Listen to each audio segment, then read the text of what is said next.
Okay. All right, Wednesday. I'm sorry, today's Wednesday, yeah. Wednesday for Chav Kislev. Page 24. At that time, or page 24, chapter 38, Pasuk Aleph. He basically, at that time, Yehuda went down to his brother's esteem. He went to an Adulami man whose name was Chira. Aleph. At that time, why is the Torah interrupting the narrative of Yosef for this story now about Yehuda?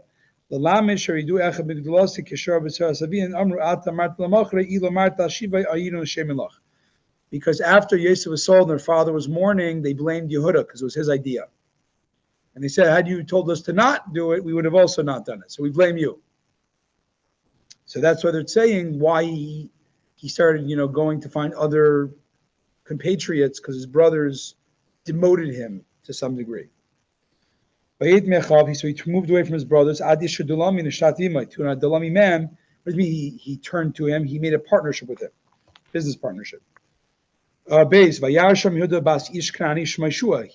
saw the daughter of a merchant whose name was Shua. Knani, they translate here, Rashi say not as Canaanite, but as merchant. And he took her as a wife and married her. Knani, Tagoram. Knani means her merchant. She became pregnant and gave birth to a son, Yikra Shema Er. And Yehuda called him Er.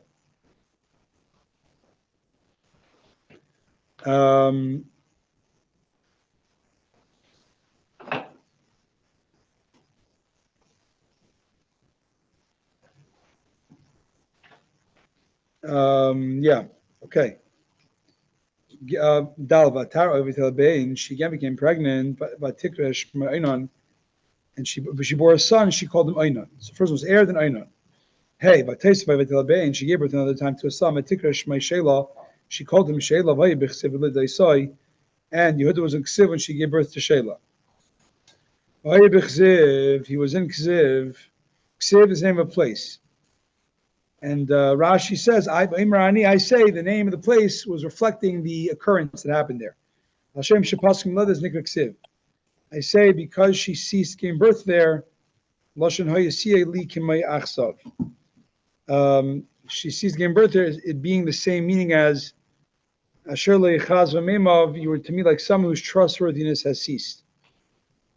If not so, what's it telling us? And that's why in the Medrash it says she called Shelah. Shelah actually means, it also means ceasing. So he's giving a reason why the name was called Ksiv, because it's reflecting the occurrence that happened there, which happens a lot of times in Torah biblical cities. The name of the place is reflective of something that happens, even in the future. It could be called that name earlier, and then years later, that's why it happened, because it fits what's happening. Vav. Yehuda took a wife for Er, his firstborn, B'shma Tamar, whose name was Tamar. Zayin. Vayhi Er b'char Yehuda ra b'einei Hashem v'misei Hashem. Er, Yehuda's firstborn, was evil in the eyes of Hashem. Hashem made him die. Zayin, Ra b'einei Hashem, evil in the eyes of Hashem. Kiras Shainam, with the same evil as Einam. So it says Er was wicked in the eyes of God. We don't know what he did. We just know it was bad and God killed him. Rashi tells us that's going to be the same wickedness as his brother, because his brother say he too. You'll see his brother. It's more obvious what the sin was. So what was the sin of Er and also Einon? That they wasted their seed, because we know by the next brother Einon it says he also died, implying he died for the same reason as the other brother. And Er Mashazar. So why were they wasting their seed? Why would they do that? Because they didn't want that Tamar should not become pregnant and thus impair her beauty. Ches. Yehuda said to Einan, go to marry your brother's wife. Come marry your brother's wife. And do Yibum, which is the levirate marriage, which means when someone's brother dies childless, the other brother and the widow can marry. And you marry your brother's widow, and you will, with that, you will, what do you call it? Establish children for your brother. Rashi says, what does it mean? Haben yikar al shem meis, because you'll name the child from the widow you'll have with his widow after him, and this perpetuate his memory. Yud vayir ben Hashem asam. He did what's evil in the eyes of Hashem, so he made him die as well. So he made him die.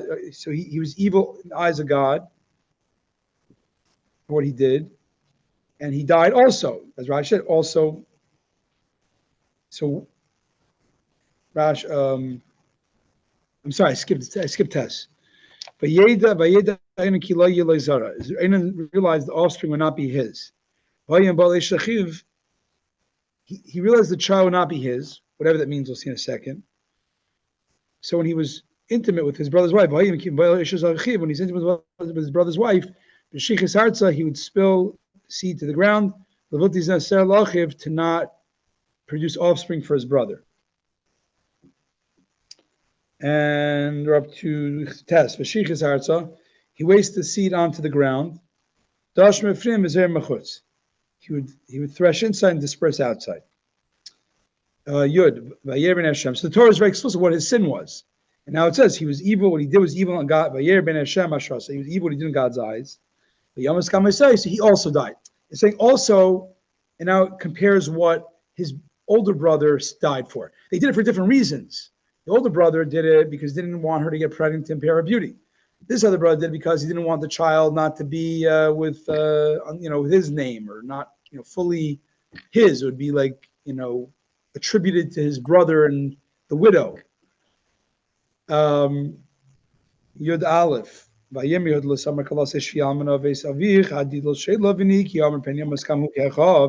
Yud then said to Tamar, his daughter-in-law, stay as a widow.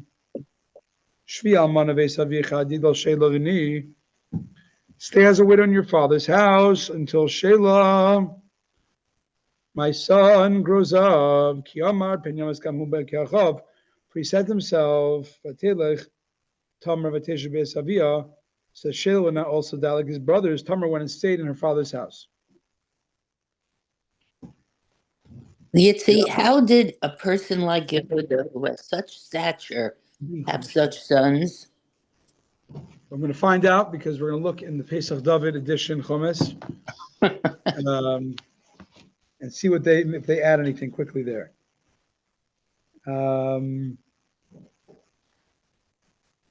You can tell me another time, because it's a long aliyah. So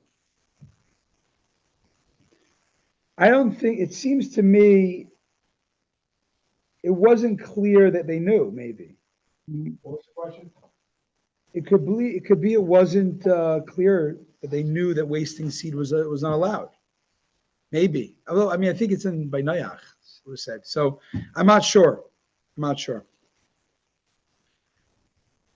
Tauber Chumash homework for those that want. Ki Amar, Rashi says, basically, he was pushing her off with straw, with the lame excuse. Because he basically said to her, go back to your widow in your father's house, and when Shelah grows up, he'll marry you. Oh no, he didn't say marry you. Just wait till he gets older. He didn't even say she's going to marry him. But he implied she'll marry him. But he didn't really intend that Shelah would marry him, because there's actually a halacha that a woman who's two of her husbands die, she's called a katlanis, a man killer, and means something about her, causes husbands to die. And there's actually, I don't know if she's allowed to get married the third time.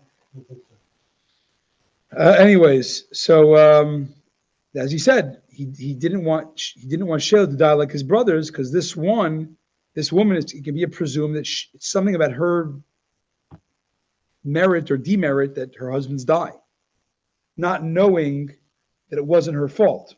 She didn't sin at all. Yud Beis. Okay, Yud Beis. Many years passed, and Shua's daughter, Yehuda's wife, died. So Yehuda was comforted after death and went up to Timnah to supervise the shears of his sheep. He and his friend Chira, Hadulami, the Adulamite, Timnah. So they went to Timnah. Rashi Yud Beis, they went up to about the he went upon the shears of sheep, which means he went up to this town Timnah to supervise the shears of his sheep. Yud Gimel. Vayugad l'samar le'mars. Tamar was then informed as follows: Your father-in-law is now going up to Timnah to shear his sheep. Yud Gimel. Oyla Timnasa. Shimshon Oimer Vayer Shimshon begem Timnasa. Shimshon, it says Shimshon went down to Timnah. The reason was because Timnah was at. We see you go down, you go up to it. So it actually was on a slope of a mountain. So depending which side you're coming from, you're going up or you're going down. She removed, so she heard that her husband's, that her father was coming up. So she removed her widow's clothing that she wore all those years, and she veiled herself with a veil, and wrapped her face completely. She sat at the crossroads that she was at the road to Timnah. Ki rasa ki gadal Shelah, for she saw that Shelah had grown up. And she had not been given to him as a wife. She wrapped herself. Kiss up, and as she covered her face completely, that he would not recognize her. She then saw the opening of the eyes, at the place her eyes were opened.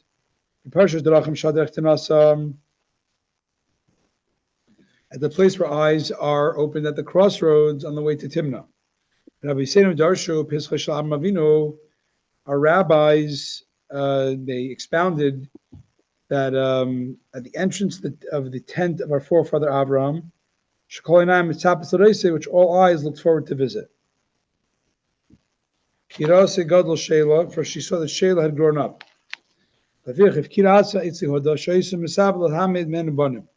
She therefore offered herself to Yehuda since she was eager to produce children from him. Yeah. Okay. So it's a lot of details here. So the simple issue is at the crossroads. But some say it was one of the old sites of Avram's tent. Interesting. Or it was a site of Avram's tent, but was still in operation, I guess. It was a good place for wayfarers. Okay. So she was determined to keep in the Yehuda family, so therefore she did this ruse of covering herself, hiding herself. Va Yehuda saw her, and he thought she was a harlot, for her face was covered. He thought she was a harlot. Because she was sitting at the crossroads. For her face was covered. And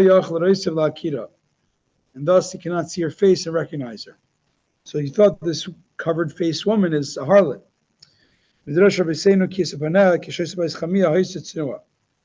Medrash says she covered her face is actually the exact opposite meaning. Because she covered her face when she was a daughter-in-law. She was so modest, she never saw her face fully because she was very, hidden. So he didn't really know what his daughter-in-law looked like.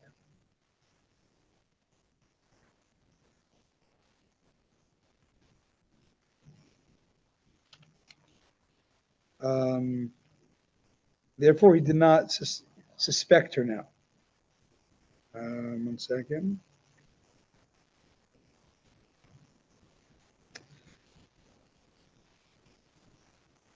In other words, Yehuda knew that Timnah wanted to stay married into the family, but he didn't think she would do this type of ruse because she was such a modest person when she was married to his sons.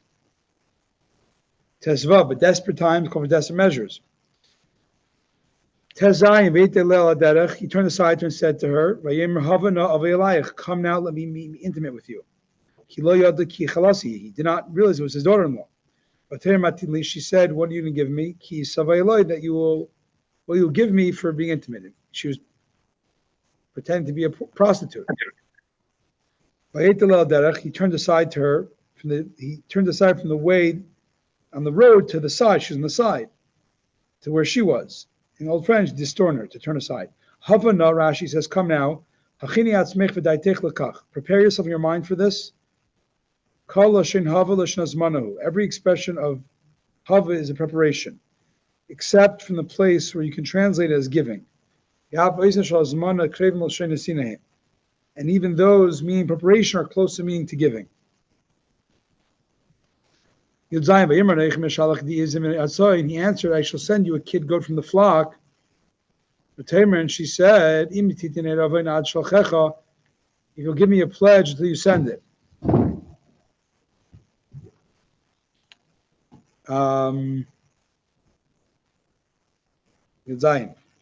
Iravoin means a mashkin, a pledge.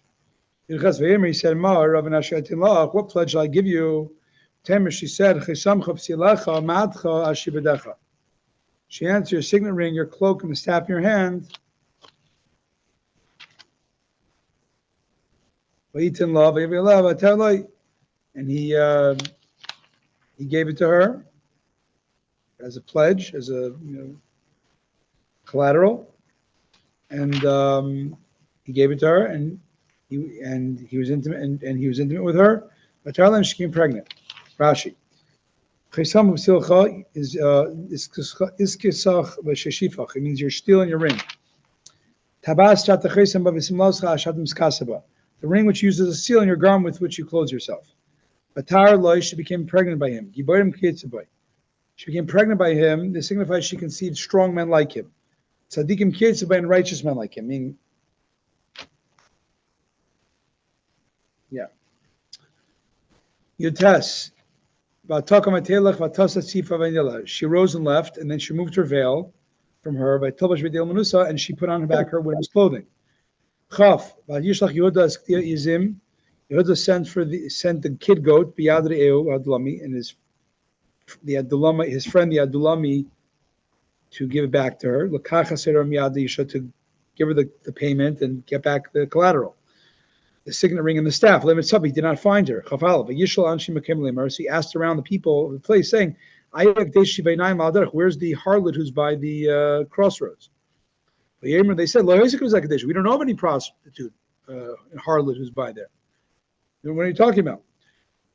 Chavalef, Hakadesha is a term meaning, it means harlot, because it comes from the root word. Kadosh doesn't mean holy, it means designated. She was designated for harlotry. Designated for the negative thing. Could be usually kadosh is designated for holy good things. Here's designated for harlotry. He returned to it and said, I did not find her. I did not find her, and also local people said, there was no prostitute here. Chabez. Yud then said to her, let her keep it, so that we not be disgraced. What else can I do? I sent to the kid goat, but you did not find her.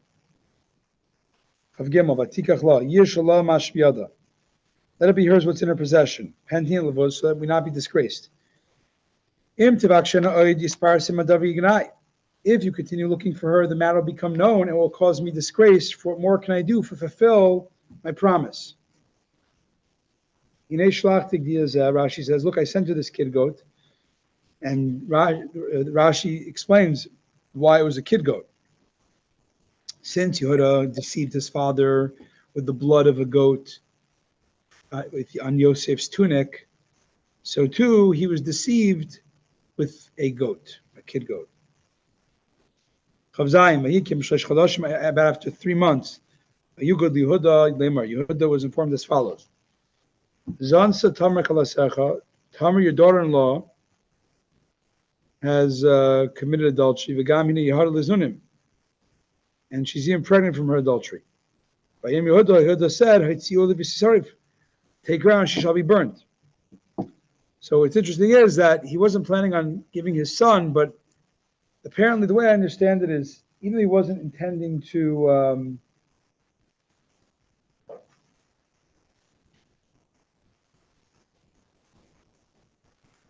oh, interesting. Very interesting. So the Rebbe says, basically, the way it worked in those days was, in Judaism, there's two parts of marriage: betrothal and then marriage. Betrothal, you're married, meaning you're off limits to anybody else, even though you're not married to the guy yet. So to here, since she was designated to marry Shelah, the third son, she was off limits to anybody else. It was like she was betrothed. Now, you could ask, Rashi said Yehuda was not intending to, Rashi said Yehuda was not intending to, what do you call it? Give Shelah to marry her. So that's horrible to betroth her a road to nowhere, right? She can't get married, she can't marry Shelah, she can't marry anybody else. Why do you have to do that though? You're trying to prevent her from getting married to anybody because she was a man killer. And halacha says she shouldn't marry anybody. So he tried to keep her betrothed so she wouldn't marry anybody and potentially kill them. Very interesting. But now that she apparently became pregnant, and she was with somebody, that's breaking betrothal. That's considered adultery. Adultery is liable for death penalty. And that's why he said, take her to be burnt. Rashi says, Kim Shlish Chodashim, after 3 months, most of the first month, most of the last month, and the complete middle month. L'shen Kim Shlish Chodashim, the expression when the month came in a group of 3. The form Mishlosh is thus similar to the verbal noun forms of with the sending of Mishloach Manot, usually Shalosh Chodashim. Kim Mishlosh is like a group of it. It's like a way of saying a group of the number. Mishloach Yadam, Mechentin Yehuda, Yankulis, Kislasus Yerchaya, a group of 3 months went by. Hara Liznunim, she is pregnant from him through adultery. Hara is a adjective. She's pregnant. Isha Hara Barakacham. Tisarif, she shall be burnt. Amr Ephraim Maksha, I'm not sure that is. The name of a mayor. Bita al Shem Haisa Shukain. She was the daughter of Shem. Shem, or the granddaughter or something. Basically, she was from a priestly home.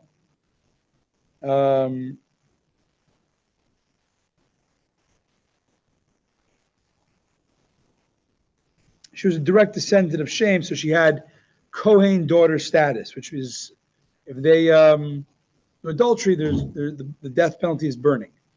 Chavhei, he mutseis vihi shalcha chamia lemer. She's being taken out to be burnt when she sent message to her father-in-law saying, Isha she'elaloi anechi hara, to the man who I am pregnant by, these belong to. Vatem hakena, and she then said,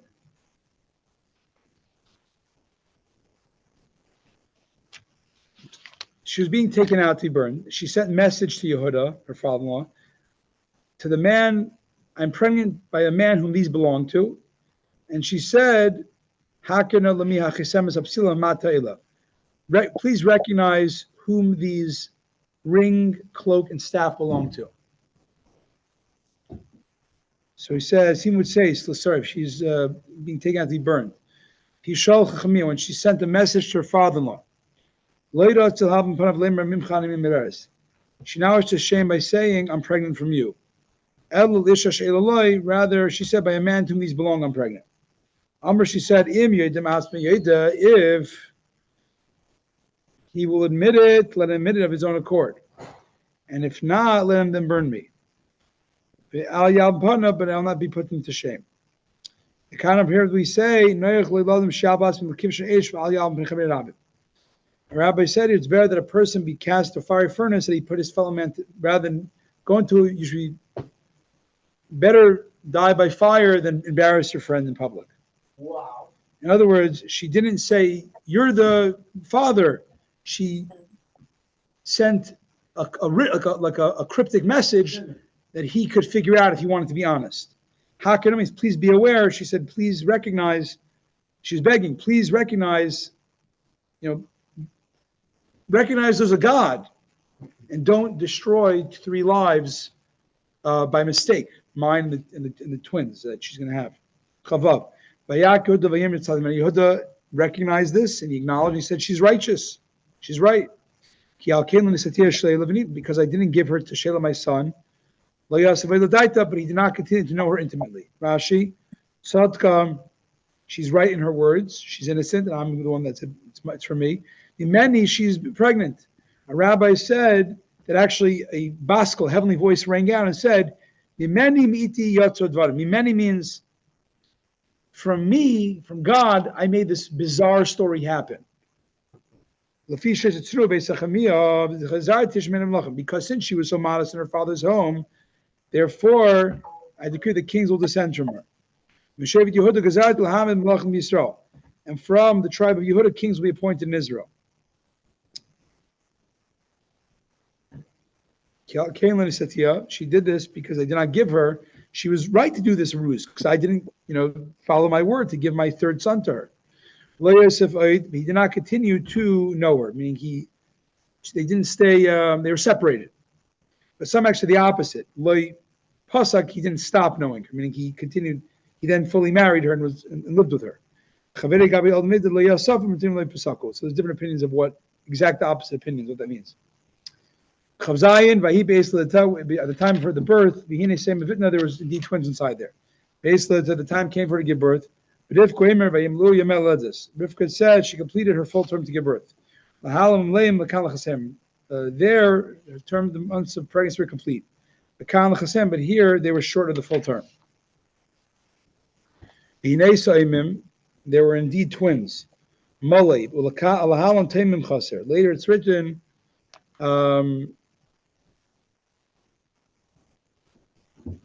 Malay, it says Taimim Chaser.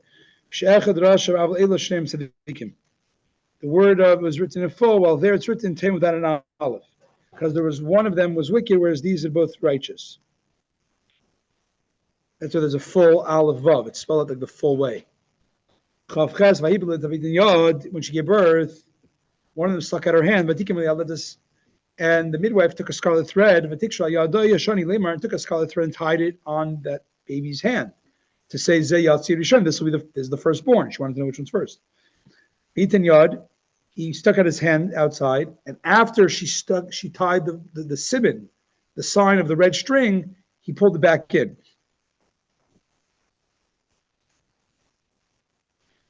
When he put back his hand in, the brother then jumped in and came out. But Timur, she said, "Ma paratz alecha peretz." What a strong effort you made to come out. And therefore she put her name in Peretz. Paratz means chazak alecha chazak, meaning you have a strong effort. After his brother, who had the scarlet ashani on his skull on his hand, came out saying, "V'ikush meizorach," he named him Zerach shining. The word yad, it says yad, yad. It says it very repetitively because this is corresponding to the 4 forbidden spoils that Achan, who's a descendant of this twin, Zerach, ultimately violated took 4 forbidden spoils from Joshua's time. Others say they correspond to the 4 articles when she took from the prohibited spoil of Jericho. A shinar cloak, 2 pieces of silver worth 200 shekels, and a bar of gold. So it's a prophecy here, what's going to happen. As his brother had the scarlet thread in his hand, came out, and Yehuda named him Zerach. Lamed, the one with the scarlet hand who came out second, he was called Zerach because